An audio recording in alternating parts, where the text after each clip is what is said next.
Embrace the power of knowledge at Sanskriti University. Ranked first in most promising university in engineering and management in India. Visit www.sanskriti.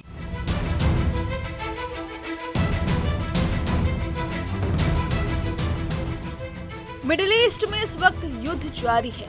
Israel पर Iran ने 180 ballistic मिसाइलें दागी, जिसका बदला Israel ने Hezbollah chief Nasrallah के सुपर्दे खाक वाले दिन हमला करके लिया।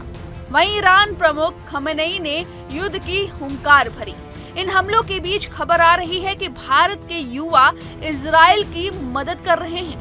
हवाई हमलों और बमबारी के चलते जारी तनाव के बावजूद बड़ी संख्या में भारतीय अभी भी इजराइल में रुके हुए हैं और वापस लौटना भी नहीं चाहते। इसकी वजह है मोटा वेतन जो उन्हें इजराइल दे रहा है। फिलिस्तीन से लगातार लड़ाई के चलते इजराइल ने फिलिस्तीनी वर्कर्स को भगाकर भारतीय वर्कर्स पर निर्भर हो गए हैं। इजराइल में वर्क फोर्स की कमी हो गई है। वजह है फिलिस्तीनी श्रमिक जो पहले इजराइल के निर्माण क्षेत्र की रीढ़ थे और अब उन्हें इजराइल दरकिनार कर रहा है, तो भारतीय श्रमिकों ने तेजी से उनकी जगह ले ली है, जिसकी वजह से फिलिस्तीनियों को बड़ा नुकसान झेलना पड़ा है।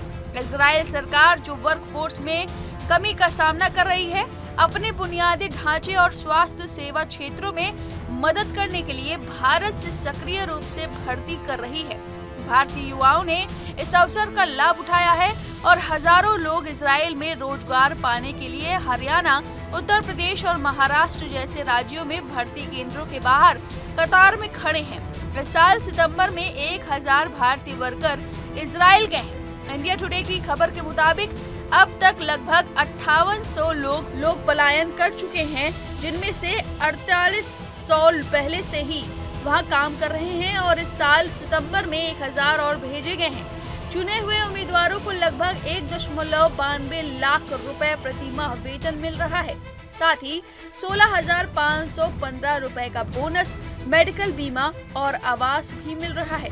जानकारी के मुताबिक कंस्ट्रक्शन वर्कर्स इजराइल में जाकर रोजगार हासिल कर सकते हैं।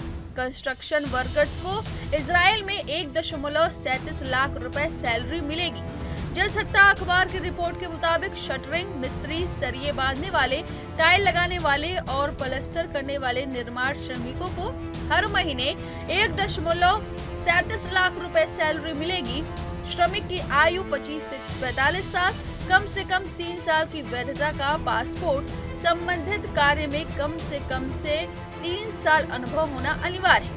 साथ ही उसने इजराइल से पहले काम ना किया हो।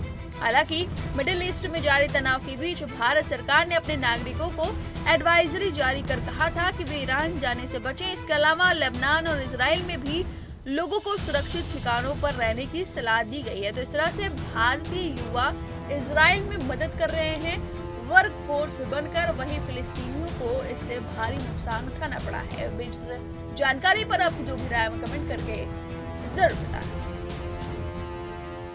Embrace the power of knowledge at Sanskriti University. Ranked first in most promising university in engineering and management in India. Visit www.sanskriti. News nation अब व्हाट्सएप पर खबरों की ताजा अपडेट के लिए न्यूज नेशन के इस QR कोड को स्कैन करें।